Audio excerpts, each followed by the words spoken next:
Hi guys, good morning to all of you. Welcome to Jharkhand education hub. नमस्कार, जोहार, आदाब, सत श्री अकाल। आप लोगों का बहुत बहुत स्वागत है झारखंड एजुकेशन हब में। तो हम लोग अभी पे हैं झारखंड करंट अफेयर्स के धमाकेदार सेशन में। अगर सेशन की बात की जाए तो आप सभी को पता होगा कि इस सेशन में हम लोग झारखंड के करंट अफेयर्स के बारे में डिस्कस करते हैं और ना केवल करंट अफेयर्स के बारे में देखते हैं बल्कि झारखंड में क्या कुछ हो रहा है कहीं ना कहीं इस चीज को भी पता करते हैं कि हमारे झारखंड में अभी चल क्या रहा है। हम लोग घर बैठे झारखंड में कहां पे क्या हो रहा है, झारखंड में कहां पे क्या चल रहा है, इस चीज को भी जानने का प्रयास इस क्लास के माध्यम से करते हैं। तो आइए क्लास को शुरू करते हैं और देखते हैं झारखंड के करंट अफेयर्स के बारे में, जिसमें हम लोग झारखंड के करंट अफेयर्स के साथ साथ झारखंड के जो स्टैटिक जीके का पोर्शन है उसको भी रिलेट करते हुए चलते हैं ताकि आप बहुत ही इजीएस्ट वे में सभी चीजों को समझ सके। इस क्लास की बात करेंगे, ये क्लास रोजाना सुबह 5 बजे होती है।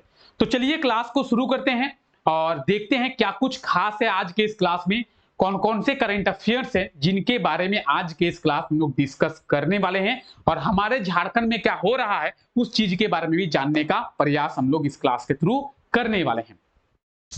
अगर बात करेंगे पहले करंट अफेयर की, तो झारखंड के किस जिले में मोबाइल फॉरेंसिक लैब को शुरू किया जाएगा? मोबाइल फॉरेंसिक लैब, क्या? तो मोबाइल फॉरेंसिक लैब, ठीक है। पहला चीज क्या है? पहला चीज है कि फॉरेंसिक लैब क्या होता है ये आपको जानना है। उसके बाद आप लोग जानेंगे मोबाइल फॉरेंसिक लैब क्या है। आप में से अगर कोई सीआईडी देखे होंगे, अगर आप में से कोई सीआईडी देखे होंगे तो सीआईडी में जो भी मर्डर वगैरह होता है आप देखेंगे डॉक्टर सानू के फॉरेंसिक लैब में क्या करते हैं तो जांच करते हैं। यानी आप मोटे मोटे तौर पर अगर सीआईडी देखे हैं तो आपको ये आइडिया हो गया कि फॉरेंसिक लैब में जांच होती है। क्या होती है? जांच होती है, टेस्ट किया जाता है फॉरेंसिक लैब में, ठीक है। मोबाइल फॉरेंसिक लैब का मतलब क्या है? आप अगर सीआईडी देखे होंगे तो आप देखेंगे सानूखे का एक रूम होता है, डॉक्टर सानूखे का, और उस रूम पे सानूखे जो जांच वगैरह है, जो टेस्ट वगैरह है वो करते हैं, लेकिन वो रूम फिक्स है, वो रूम को हम एक जगह से दूसरे जगह लेके जा नहीं सकते हैं। मोबाइल फॉरेंसिक लैब का मतलब है कि वैसा फॉरेंसिक लैब जिसे एक स्थान से दूसरे स्थान ले जाया जा सकता है, उसे कहते हैं मोबाइल फॉरेंसिक लैब।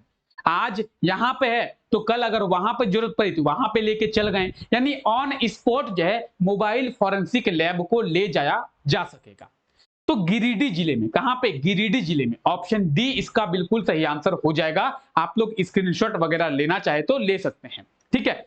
तो गिरिडीह जिले में मोबाइल फॉरेंसिक लैब जो है उसे शुरू किया जाएगा। कहां पे? गिरिडीह जिले में मोबाइल फॉरेंसिक लैब शुरू किया जाएगा, ठीक है। मोबाइल फॉरेंसिक लैब की बात करेंगे, कुछ इस प्रकार का होता है मोबाइल फॉरेंसिक लैब, और इसके अंदर लैब में जो टेस्टिंग की जाती है उस इसके अंदर ही वो सभी टेस्टिंग जो है वो किया जा सकेगा। तो इसे कहते हैं मोबाइल फॉरेंसिक लैब, और रिसेंटली जो है गिरिडीह जिले में मोबाइल फॉरेंसिक लैब को शुरू किया जाएगा, ठीक है। तो इस चीज को आप लोग याद रखेंगे। गिरिडीह की बात करेंगे तो ये आप मैप में देख रहे हैं गिरिडीह, आप पूरे झारखंड का मैप देख रहे हैं, और झारखंड के मैप में आप जो ये रेड कलर से शेडेड एरिया देख रहे हैं, वो रेड कलर से शेडेड एरिया है गिरिडीह। अगर गिरिडीह जिले की बात करेंगे तो गिरिडीह जिले की स्थापना जो है कब किया गया था? गिरिडीह जिले की स्थापना की गई थी 1972 में, 1972 में। ये है हजारीबाग। ये कौन सा जिला है? ये है हजारीबाग। हजारीबाग जिले से ही अलग करके गिरिडीह जिले की स्थापना जो है वो की गई थी। कब? 1972 में, 1972 में। क्लियर है? तो यहां पे मोबाइल फॉरेंसिक लैब को रिसेंटली जो है वो शुरू किया जाएगा। क्लियर?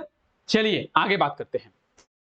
अगर आपको इस क्लास का पीडीएफ चाहिए तो पीडीएफ आप हमारे टेलीग्राम चैनल से डाउनलोड कर पाएंगे, ठीक है। पीडीएफ आप कहां से डाउनलोड करेंगे? टेलीग्राम चैनल पे। नीचे डिस्क्रिप्शन में आप लोगों को टेलीग्राम का लिंक मिल जाएगा, आप लोग वहां पे जाके टेलीग्राम को ज्वाइन कर ले और आसानी से सभी क्लासेस के पीडीएफ को डाउनलोड कर पाएंगे। चलिए आगे बढ़ते हैं। हमारा अगला करंट अफेयर है कि हाल ही में झारखंड के किस शहर की रिमझिम का चयन जो है इंडियन हेडबॉल टीम में किया गया है? झारखंड की किस शहर की रिमझिम कुमारी का चयन इंडियन हेडबॉल टीम में किया गया है? चलिए आपको पहला कॉन्सेप्ट क्लियर हो गया कि रिमझिम कुमारी का चयन इंडियन हेडबॉल टीम में किया गया है। रिमझिम कुमारी झारखंड के किस शहर की निवासी है? तो जमशेदपुर की रहने वाली है, जमशेदपुर की निवासी है। कौन है? रिमझिम कुमारी। और रिमझिम कुमारी का चयन जो है इंडियन हेडबॉल टीम में किया गया है। तो ऑप्शन ए जो है इसका बिल्कुल सही आंसर हो जाएगा, जमशेदपुर। ठीक है। अगर बात करेंगे रिमझिम की, तो आप देखेंगे वुमेन्स ट्रॉफी 2023 इसका आयोजन जो है उज्बेकिस्तान में किया जाएगा 6 से 11 नवंबर तक, यानी कल से शुरू होगा। क्या? Women's trophy. ठीक है। कॉन्टिनेंटल फेज एशिया कहां पे होगा? उज्बेकिस्तान में होगा।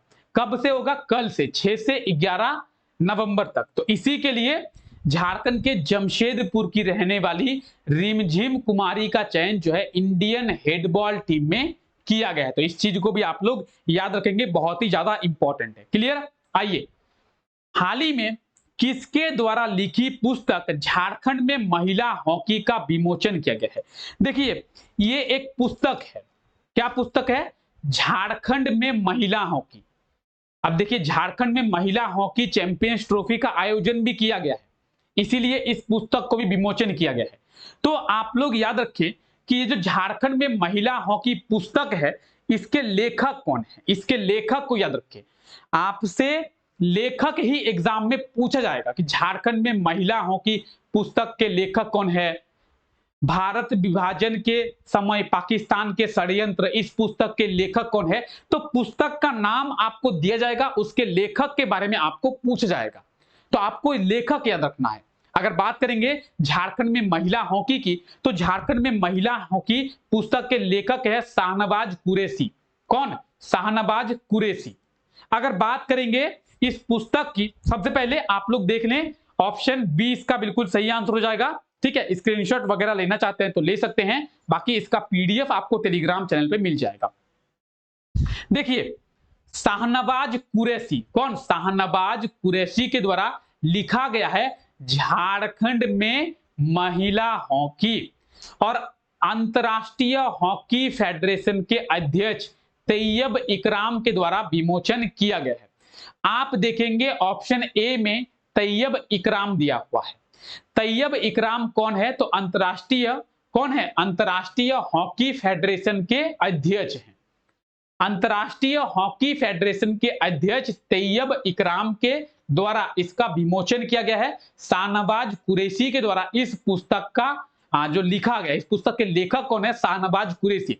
तो विमोचन किसके द्वारा किया गया ये इंपॉर्टेंट नहीं है, इंपॉर्टेंट है कि इस पुस्तक के लेखक कौन है। झारखंड में महिला हॉकी, शाहनवाज कुरैशी। ठीक है। तो ये आप पुस्तक देख रहे हैं, झारखंड में महिला हॉकी, और इस पुस्तक का लेखक कौन है? शाहनवाज कुरैशी। तो आपको लेखक याद रख लेना है। क्लियर है गाइज? चलिए आगे बढ़ते हैं। हाल ही में सीसीएल के डायरेक्टर बी साईराम को किस कोल कंपनी का सीएमडी बनाया जाएगा? सीसीएल यानी सेंट्रल कोलफील्ड लिमिटेड, और सीसीएल के जो डायरेक्टर हैं, सीसीएल के जो निदेशक हैं बी साईराम, बी साईराम को किस कोल कंपनी का सीएमडी यानी चीफ मैनेजिंग डायरेक्टर बनाया जाएगा? तो चीफ ऑफ मैनेजिंग डायरेक्टर जो है वो एनसीएल का, एनसीएल का मतलब है नॉर्दर्न कोलफील्ड लिमिटेड, जिस तरीके से CCL central coalfield limited, NCL northern coalfield limited. तो सीसीएल के जो डायरेक्टर हैं बी साईराम, उन्हें एनसीएल का सीएमडी बनाया जाएगा, चीफ ऑफ मैनेजिंग डायरेक्टर बनाया जाएगा। ऑप्शन सी इसका बिल्कुल सही आंसर हो जाएगा, एनसीएल। तो आप लोग याद रखेंगे सीसीएल के प्रेजेंट टाइम के डायरेक्टर कौन है? बी साईराम। बी साईराम जो है वो सीसीएल के प्रेजेंट टाइम के डायरेक्टर हैं, ये आप देख रहे हैं बी साईराम को। और एनसीएल का इन्हें सीएमडी बनाया जाएगा। किसका? एनसीएल का। सीसीएल यानी सेंट्रल कोलफील्ड लिमिटेड, और एनसीएल यानी नॉर्दर्न कोलफील्ड लिमिटेड। एनसीएल की बात करें, सीसीएल की बात करें, ईसीएल की बात करें, बीसीसीएल की बात करेंगे, एमसीएल की बात करेंगे, महानदी कोलफील्ड लिमिटेड। तो जितनी भी कोल कंपनियां हैं वो सभी जो है कोल इंडिया की ही सहायक कंपनी है। जितनी भी कोल कंपनी है कोल इंडिया की ही सहायक कंपनी है। क्लियर है? चलिए, तो सीसीएल के डायरेक्टर, सीसीएल के निदेशक को किसका सीएमडी? एनसीएल का सीएमडी बनाया गया है। ठीक है। चलिए आइए, हाल ही में मुख्यमंत्री हेमंत सोरेन के द्वारा कितने हॉकी खिलाड़ियों को सम्मानित किया गया है? मुख्यमंत्री हेमंत सोरेन के द्वारा 5 हॉकी खिलाड़ियों को सम्मानित किया गया है। अभी आप देखेंगे, आपको पता होगा रिसेंटली एशियन गेम्स का आयोजन किया गया था चाइना में। चाइना में रिसेंटली एशियन गेम्स का आयोजन किया गया था और इस एशियन गेम्स में कौन, तो झारखंड के भी, पूरे भारत के भी बहुत सारे जो हॉकी खिलाड़ी है वो पार्टिसिपेट किए थे। भारतीय टीम पार्टिसिपेट की थी, भारतीय हॉकी टीम। तो भारतीय हॉकी टीम में जितने भी खिलाड़ी हैं जिन्होंने गोल्ड मेडल प्राप्त किया था, किसमें, एशियन गेम्स में, भारतीय हॉकी टीम में जितने लोगों ने गोल्ड मेडल प्राप्त किया था, किसमें, एशियन गेम्स में, उन सभी खिलाड़ियों को मुख्यमंत्री हेमंत सोरेन जी के द्वारा क्या किया गया है, सम्मानित किया गया है। हरमनप्रीत सिंह, श्रीजेश, मनदीप सिंह, गुरजत सिंह, वरुण कुमार, ये जो 5 खिलाड़ी हैं जिन्हें जो है सम्मानित किया गया है। ठीक है, तो मोटे मोटे तौर पर आप लोग याद रखिए क्या, कि भारत के जो भी हॉकी खिलाड़ी है जो एशियन गेम्स में गोल्ड मेडल प्राप्त किए थे, उन्हें जो है यहां पे सम्मानित किया गया है मुख्यमंत्री हेमंत सोरेन जी के द्वारा। क्लियर है? क्लियर है गाइस? यहां तक किसी को कोई दिक्कत नहीं है, कोई परेशानी नहीं है? चलिए, अब देखिए कल का जो क्लास हुआ था, कल के क्लास में यह क्वेश्चन आप लोगों से पूछा गया था कि झारखंड के किस जिले में कॉमर्शियल फ्लाइट एकेडमी की स्थापना की जाएगी। तो कॉमर्शियल फ्लाइट एकेडमी की स्थापना जो है दुमका में। कहां पे? तो दुमका में। ऑप्शन की बात की जाए तो ऑप्शन डी इसका बिल्कुल सही आंसर हो जाएगा, दुमका। और आप लोगों ने इसका बिल्कुल सही आंसर कमेंट करके बताया था दुमका, तो ऑप्शन डी इसका बिल्कुल सही आंसर हो जाएगा, दुमका। कॉमर्शियल फ्लाइट एकेडमी का निर्माण दुमका में किया जाएगा। क्लियर है? अब आइए आप लोगों के लिए आज का क्वेश्चन। हाल ही में झारखंड के किस जिले को best district of hockey Jharkhand award दिया गया है? झारखंड के कौन से जिले को best district of hockey Jharkhand award जो है वो दिया गया है? क्या दिया गया है? Best district of hockey Jharkhand award.